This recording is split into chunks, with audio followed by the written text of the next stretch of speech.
Une leçon de bonne manière donnée par Ron Weasley dans Harry Potter. Bonjour, je suis Anna Gass, la fondatrice d'Apprendre les bonnes manières. Aujourd'hui, parlons du film Harry Potter. Dans Harry Potter et l'Ordre du Phénix, il y a la scène suivante. Je vais vous la présenter dans un instant, juste pour vous dire. Donc, les élèves de Poudlard ont ce qu'ils jugent eux-mêmes un mauvais professeur de défense contre les forces du mal, et donc ils décident de s'entraîner eux-mêmes. Ils fondent un club secret et chaque semaine, ils pratiquent des sortilèges d'autodéfense. Harry devient de fait le professeur qui enseigne dans ce club secret. La scène que je vais vous présenter rassemble Ron, Hermione et Harry et leurs amis très proches. Donc, Harry Potter enseigne le sortilège Expelliarmus, qui est là pour désarçonner l'adversaire, pour lui faire éjecter sa baguette des mains, sa baguette magique des mains. Bon, très bien. Ron et Hermione vont s'affronter amicalement. Très bien, on a la scène, je vous montre ça dans un instant. Il s'avère qu'Hermione gagne. Je vous présente la scène.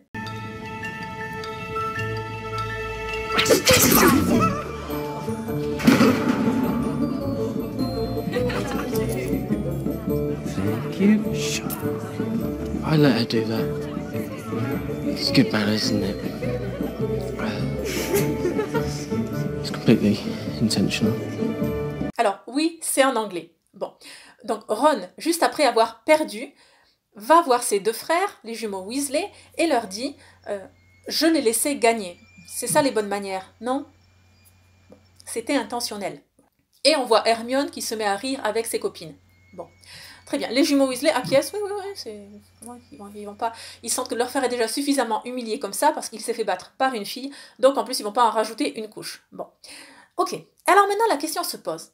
Doit-on laisser gagner les filles? J'avais posé cette question sur le blog. J'avais déjà évoqué cela il y a 2 ans, je pense. C'est en 2018. Ouais, c'est bien plus de 2 ans. Et bien sûr, tu m'as dit, oh non, non, pas du tout. Non, faut pas laisser gagner les filles. Alors, oui, d'accord. Mais maintenant, essayons quand même d'affiner cette réponse. Est-ce qu'il faut laisser gagner son invité?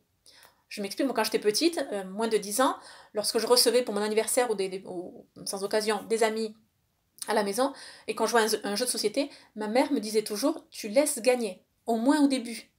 Parce que sinon, c'est écraser l'autre avec un jeu dont on maîtrise les stratégies, on maîtrise les subtilités, et on écrase son invité.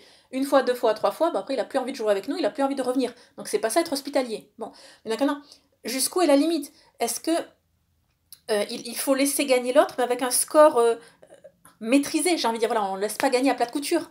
C'est une question aussi. Ça reste on peut pinailler là-dessus, mais l'effet est le même, hein, c'est on laisse volontairement gagner l'autre.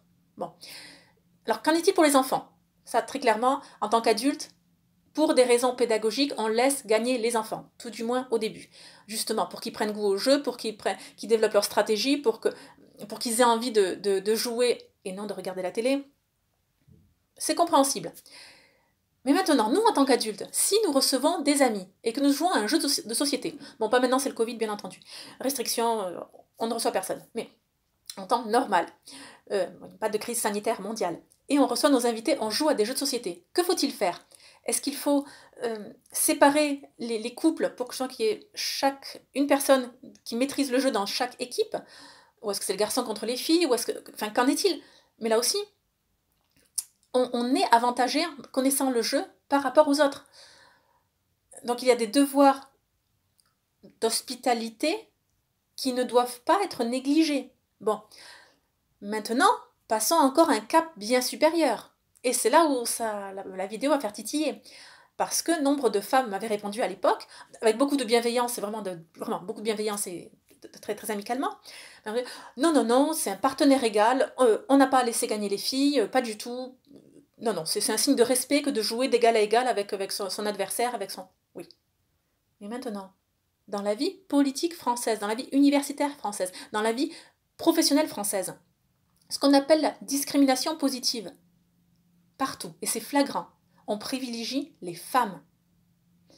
Ces mêmes femmes qui disent que « Ah non, faut d'égal à égal », ces mêmes femmes profitent à leur avantage de situations que les hommes n'ont pas. Je sais que c'est un sujet assez tabou aujourd'hui, bon, c'est un fait. Mais voilà, je n'ai pas de réponse à vous donner. Au contraire, je vous envoie cette question. Qu'en est-il? Est-ce que laisser gagner une fille est une bonne manière et appartient aux bonnes manières? Et jusqu'à quelle limite est-ce acceptable? Autant pour l'homme que pour la femme. Bien, j'espère que cette vidéo vous a plu. Abonnez-vous à la chaîne YouTube pour ne rien manquer. Également, je vous laisse le lien juste en dessous de la newsletter du jeudi. C'est une newsletter particulière qui est sous forme de one-shot. Voilà, tout ce qui apparaît ne réapparaît pas une deuxième fois. Et c'est avec du contenu exclusif justement pour cette communauté d'apprendre les bonnes manières. Vous allez voir, c'est instructif. Je vous dis à très bientôt et surtout, n'oubliez pas, la bienséance fait la différence.